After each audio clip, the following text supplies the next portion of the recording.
Bismillahirrahmanirrahim. Assalamualaikum warahmatullahi wabarakatuh.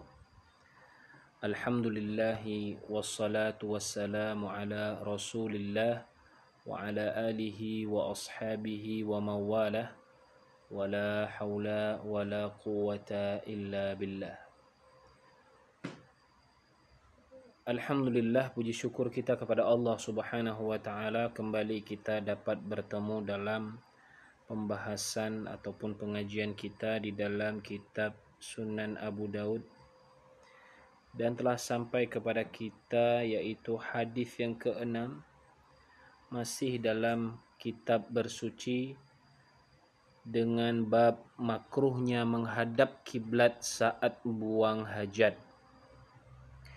Kita bacakan hadisnya. Haddatsana Musaddad ibnu Musarhad haddatsana Abu Muawiyah anil A'mash an Ibrahim an Abdurrahman ibn Yazid an Salman qala qila lahu laqad 'allamakum nabiyyukum kulla shay'in hatta al-khira'ah qala ajal laqad nahana sallallahu alaihi wasallam an nastaqbila al-qiblah بغائط أو بول وأن لا نستنجي باليمين وأن لا يستنجي أحدنا بأقل من 3 أحجار أو نستنجي برجيع أو عظم.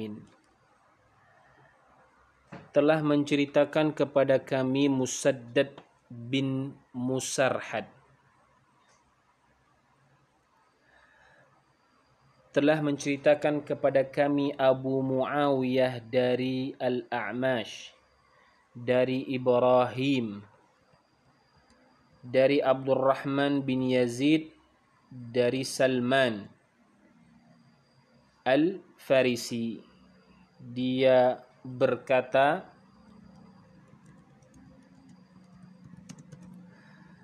dikatakan kepadanya, ada seseorang yang bertanya kepada Salman Al-Farisi.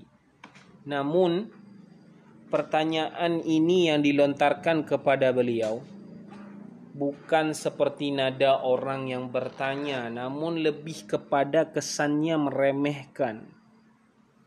Ditanya kepada Salman, sungguh Nabi kalian telah mengajarkan kepada kalian segala sesuatu hingga urusan buang hajat.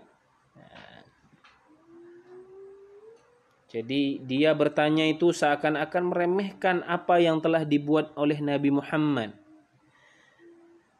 Perlu diketahui bahwa Islam ini agama yang menyeluruh, mengajarkan kepada kita segala perbuatan, segala kegiatan, amalan itu dimulai daripada tidur sampai bangun, begitu seterusnya, kegiatan dari pagi sampai malam, bahkan sampai urusan buang hajat sekalipun.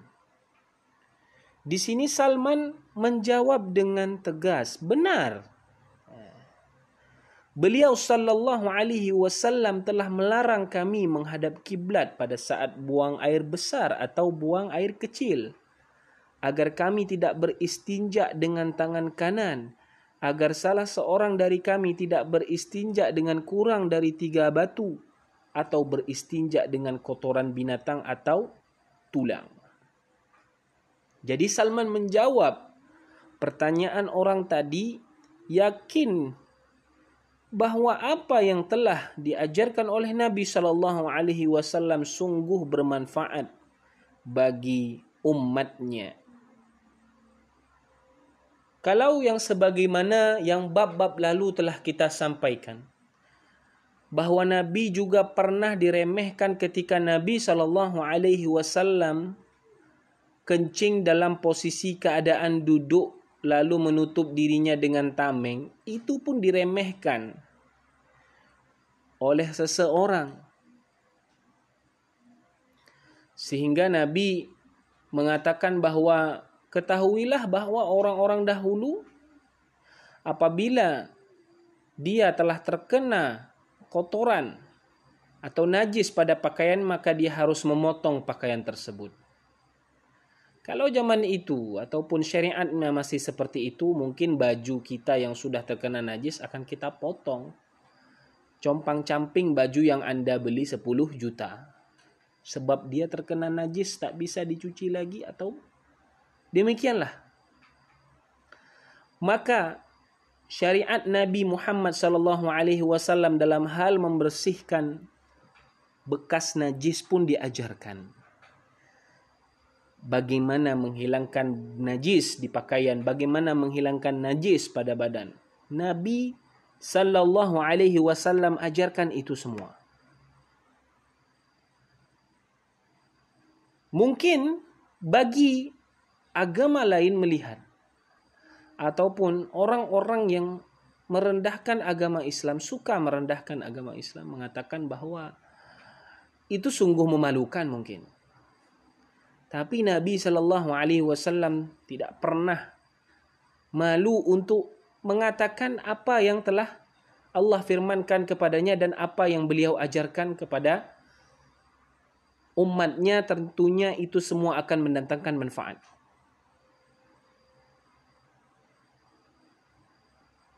Baik, Salman Al-Farisi, ya, inilah kita perlu mempelajari bahwa sikap kita kepada orang yang tidak beriman, ya, orang kafir, tegas kepada mereka, dalam artian tegas ketika mereka benar-benar mengejek dan menghina ajaran dan risalah dari Nabi Muhammad SAW. Namun perlu kita juga memposisikan tempat, menyesuaikan tempat dan keadaan. Tidak juga bersikap anarki, karena Islam tidak mengajarkan demikian. Tengoklah Rasulullah, lihatlah Rasulullah bagaimana bersikap dan bersifat kepada orang-orang yang memusuhi beliau. Tidak ada balasannya sampai ujung-ujungnya bertumpah darah. Akan tetapi Nabi selalu mengajarkan tentang bersikap hikmah, lemah lembut dalam setiap keadaan. Baik, kemudian kita membahas apa yang telah dikatakan, dijawab oleh Salman, bahwa Nabi SAW melarang untuk buang air besar atau kecil menghadap kiblat. Baik, terdapat riwayat sahih dari Nabi SAW tentang larangan menghadap atau membelakangi kiblat saat buang hajat. Jumhur ulama yaitu Malik, Syafi'i dan Ahmad rahimahullah berpendapat bahwa larangan tersebut berlaku bagi mereka yang buang hajat di tempat terbuka yang tidak ada penghalang antara dirinya dengan kiblat. Adapun di dalam bangunan, dibolehkan membuang hajat dalam keadaan menghadap atau membelakangi kiblat. Ulama yang lainnya di antara mereka ada Abu Hanifah, dan pendapat ini dipilih oleh Syekhul Islam Ibnu Taimiyah rahimahullah, berpendapat diharamkannya menghadap atau membelakangi kiblat saat buang hajat secara mutlak, baik di tempat terbuka atau di dalam bangunan. Selagi masih sedang membangun, maka tentunya kita lebih berhati-hati, tentunya orang-orang yang membangun rumah ataupun bangunan, dalam membangun kloset ataupun WC, sehingga dalam posisi tidak menghadap dan membelakangi kiblat saat buang hajat agar terhindar dari perbedaan pendapat. Al-Lajnah Ad-Daimah pernah ditanya tentang hukum menghadap dan membelakangi kiblat saat buang hajat di dalam ruangan atau di tempat terbuka. Kemudian bagaimana hukumnya bangunan yang sudah jadi, namun di dalamnya terdapat kloset yang menghadap atau membelakangi kiblat dan tidak mungkin dirubah kembali atau dibongkar sebagian atau seluruhnya. Kemudian jika kita memiliki rencana pembangunan yang belum dimulai, Sedangkan sebagian kloset dibuat menghadap atau membelakangi kiblat. Ya.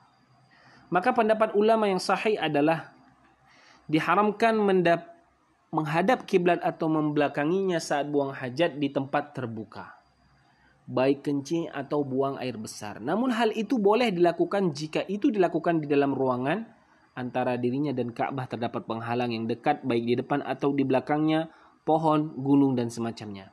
Ini merupakan pendapat mayoritas ulama. Berdasarkan hadis sahih dari Abu Hurairah, jika salah seorang di antara kamu duduk untuk buang hajat, maka jangan menghadap kiblat atau membelakanginya. Hadis riwayat Ahmad dan Muslim.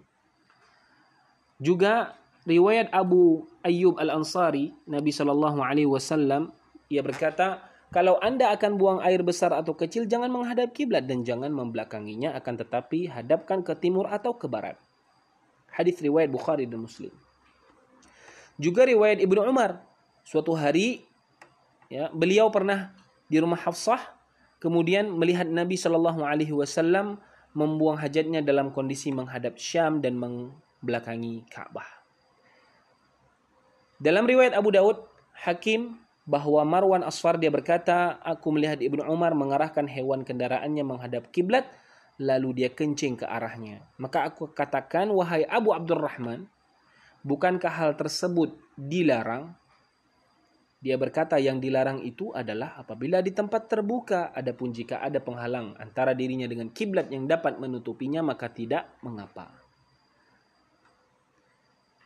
Karena itu mayoritas ulama berpendapat menggabungkan hadis-hadis yang ada, yaitu hadis Abu Hurairah dan semacamnya, yang melarang buang air menghadap atau membelakangi kiblat, berlaku apabila buang air dilakukan di ruang terbuka tanpa penghalang. Sedang hadis Jabir bin Abdullah dan Ibnu Umar, dibolehkan buang air menghadap atau membelakangi kiblat adalah apabila buang air dilakukan di dalam bangunan atau adanya penghalang antara dirinya dengan kiblat. Dengan demikian, diketahui bahwa dibolehkannya menghadap kiblat atau membelakanginya adalah apabila buang hajat dilakukan di dalam ruangan secara keseluruhan. Adapun jika ada rencana pembangunan yang belum dilaksanakan atau direncanakan, ada kloset yang menghadap atau membelakangi kiblat, maka lebih hati-hati kita dalam merubahnya. Sehingga buang hajat juga tidak menghadap atau membelakangi kiblat. Setiap langkah ataupun jalan keluar dari perselisihan dalam masalah ini, ya, tentunya kita mencari langkah jalan keluar dari segala permasalahan yang ada. Jikapun tidak dirubah, maka tidak mengapa baginya berdasarkan hadis-hadis yang telah disebutkan. Berikutnya adalah agar tidak beristinja dengan tangan kanan. Ini merupakan sunnah daripada Nabi, ajaran daripada Nabi, bahwa tangan kanan adalah tangan yang mulia. Karena sebagaimana di dalam hadis diriwayatkan bahwa Nabi SAW at-tayammun, suka memakai tangan kanannya dalam perkara-perkara yang baik. Tangan kiri kita gunakan dalam perkara baik. Lainnya disebutkan oleh para ulama bahwa alasannya kenapa, karena misalkan contoh adalah dalam memakai sandal, kalau memakai kita disunnahkan memakai dari yang kanan, kemudian melepaskannya kanan yang terakhir. Begitu juga masuk ke dalam masjid, memulai kaki kanan dan keluar juga yang terakhir adalah kaki kanan. Agar kaki kanan ini selalu berada di dalam kebaikan, dan itulah yang baik adanya ajarannya daripada Nabi SAW. Kemudian agar salah seorang dari kami tidak beristinja dengan kurang daripada 3 batu, ya. Maksudnya adalah bersuci dengan istinja dengan menggunakan 3 buah batu. Ya, misalkan dia mau beristinja, maka dia sediakan 3 batu. Zaman sekarang ya ada penggantinya, misalkan ada di kamar-kamar mandi di bandara misalkan atau apa, dia sudah memakai tisu. Oke.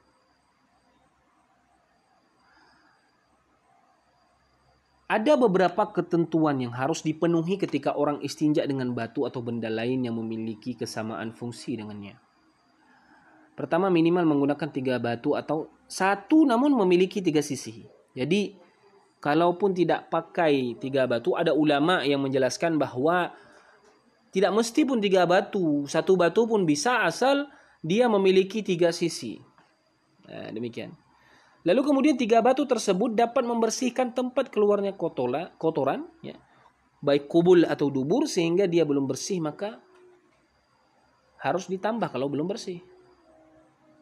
Tidak boleh ada tetesan air atau najis lain selain tinja dan kencing yang mengenai kubul dan dubur. Berikutnya adalah najis yang keluar saat buang hajat tidak boleh melewati safhah lingkaran batas dubur atau melewati hasyafah pucuk zakar. Yang kelima, najis yang dibersihkan bukan najis yang sudah kering, ya. Memang kondisi dia begitu selesai, cepat dia selesaikan. Dan yang keenam, najis yang keluar tidak berpindah ke anggota tubuh lain, semisal selengkangan atau paha, atau yang semisalnya yang dekat-dekat dengan itu. Baik, kemudian atau beristinja dengan kotoran binatang ataupun tulang, karena ini adalah larangannya sebab itu adalah makanan daripada saudara kita, yaitu bangsa lain yang Allah Ta'ala ciptakan, yaitu bangsa jin. Sebagaimana juga ada disampaikan oleh daripada hadis Nabi Muhammad sallallahu alaihi wasallam, yang pada intinya adalah kita di hadis yang ini membahas tentang bab larangan menghadap kiblat pada saat buang air ataupun besar. Maka mayoritas para ulama, ya,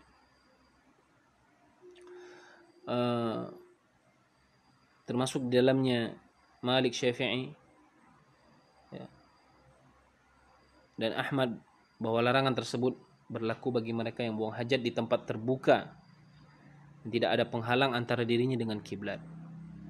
Adapun di dalam bangunan dibolehkan membuang hajat dalam keadaan menghadap atau membelakangi kiblat. Namun yang paling aman adalah hendaknya kita senantiasa menghindari hal tersebut. Kalaupun misalkan ternyata rumah kita mampu kita buat, kita bangun tidak menghadap kepada kiblat, maka itu lebih baik. Tapi kalau ternyata rumah yang kita beli sudah terlanjur dihadapkan kepada kiblat, maka insya Allah tidak mengapa, sebagaimana hadis yang telah disampaikan tadi, disebabkan adanya penghalang antara dirinya dengan kiblat. Wallahu a'lam bishawab. Tentunya al-faqir, kita ini yang kurang dengan ilmu, dalam hal penyampaian ini banyak sekali kekurangan, dan semoga ini menjadi bahan bagi kita untuk menambah khazanah keilmuan kita, fikih, pemahaman kita tentang beribadah.